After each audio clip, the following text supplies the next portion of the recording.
ఆయన మొదటిసారి ఎమ్మెల్యే అయ్యారు. ఎంతో జాగ్రత్తగా బాధ్యతలు నిర్వహిస్తూ ప్రజలు తనపై పెట్టుకున్న నమ్మకాన్ని నిలబెట్టుకోవాల్సిన నేత కూటమి పాలన మొదలు కాగానే అక్రమాలకు తెరతీశారట. ఆ విషయాన్ని ప్రత్యర్థి పార్టీల నేతలే కాదు, సొంత పార్టీ నేతలే ప్రత్యేకంగా చెబుతూ ఉండటం చర్చనీయాంశంగా మారింది. ఏకంగా సొంత పార్టీ చేసిన సర్వేలోనే ఆయన అవినీతిలో నెంబర్ 1 అని తేలిందట.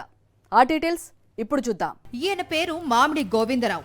శ్రీకాకుళం జిల్లా పాతపట్నం నియోజకవర్గ ఎమ్మెల్యే. మొదటిసారిగా ఎమ్మెల్యే అయ్యారు అన్న మాటే కాని అవినీతిలో అందరికంటే ముందున్నారనే పేరు గడించారట. గోవిందరావుపై ఆరోపణల్ని వైఎస్ఆర్సీపీ చేయడం లేదు. ఆయన సొంత పార్టీ టీడీపీ చేయించుకున్న సర్వేలోనే పాతపట్నం ఎమ్మెల్యే పనితీరు వరస్ట్ అని, అవినీతిలో బెస్ట్ అని తేలిందట. కూటమి పాలన మొదలై ఏడాది పూర్తయిన సందర్భంగా ఎమ్మెల్యేల పనితీరుపై అధికార టీడీపీ ఓ సర్వే చేయించిందని సమాచారం. అందులో పాతపట్నం ఎమ్మెల్యే గోవిందరావు అవినీతి పురాణమంతా బయటపడిందని పార్టీ వర్గాల్లో చర్చ జరుగుతుంది. ఎమ్మెల్యే కావడం ఆలస్యం, మొదటి రోజు నుంచే ఆకాశమే హద్దుగా గోవిందరావు చెలరేగిపోతూ ఉన్నారని అంటున్నారు. ఎప్పటినుంచో రాజకీయాల్లో ఉన్నవారు సైతం గోవిందరావు దూకుడు చూసి ఆశ్చర్యపోతున్నారట. నియోజకవర్గంలో ఎక్కడ చెరువులున్నా, ఎక్కడ ప్రభుత్వ స్థలాలు ఉన్నా వెంటనే ఎమ్మెల్యే మనుషులు వాలిపోతున్నారట. ఎమ్మెల్యే మామిడి గోవిందరావు కనుసన్నల్లోనే ఆయన స్కెచ్ గీసిన ప్రకారమే భూముల కబ్జాలు జరిగిపోతున్నాయని నియోజకవర్గానికి చెందిన కూటమి పార్టీల నేతలు మాట్లాడుకుంటున్నారు.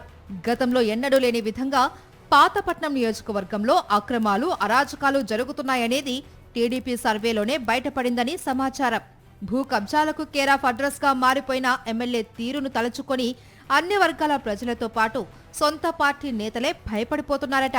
భూ కబ్జాలతో పాటు ఇసుక మాఫియాతో కూడా పాతపట్నం ఎమ్మెల్యే మామిడి గోవిందరావుకు విడదీయరాని బంధం ఏర్పడిందని నియోజకవర్గ కూటమి నేతలు చర్చించుకుంటున్నారు.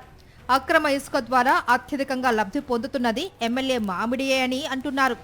నకిలీ బిల్లులు తయారు చేసి వాటి సాయంతో ఇతర జిల్లాలే కాదు, ఏకంగా ఇతర రాష్ట్రాలకు కూడా ఇసుకను తరలిస్తున్నారని సమాచారం. ఆయన మనసులు చేస్తున్న ఇసుక తవ్వకాలపై సొంత పార్టీ నేతలే విసిగిపోయారు అని ఆ మధ్యన వార్తలు వచ్చాయి. గతంలో పాతపట్నం ఇసుక తవ్వకాలపై మాజీ ఎమ్మెల్యే, టీడీపీ జిల్లా అధ్యక్షుడు కలమట వెంకటరమణ కూడా అనేక ఆరోపణలు చేశారు. ఎమ్మెల్యే మామిడి గోవిందరావు మనుషులు చేయిస్తున్న ఇసుక తవ్వకాలను అడ్డుకోవడమే కాకుండా అధికారులకు ఫోన్ చేసి ఫిర్యాదు చేశారు. అప్పట్లో అది చర్చనీయాంశంగా మారింది.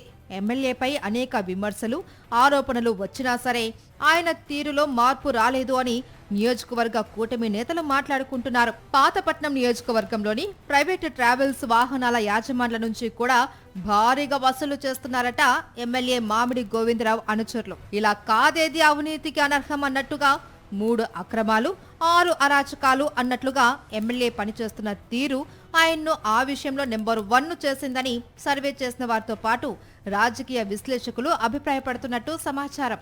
సంక్షేమ అభివృద్ధి పథకాలు అందక అన్ని వర్గాల ప్రజలు నానా ఇబ్బందులు పడుతూ ఉంటే కూటమి ప్రజాప్రతినిధులు మాత్రం ఆకాశమే హద్దుగా అవినీతికి పాల్పడుతున్నారు. అదే విషయాన్ని సర్వేలు ప్రతిఫలిస్తున్నాయని రాజకీయ పరిశీలకులు స్పష్టం చేస్తున్నారు.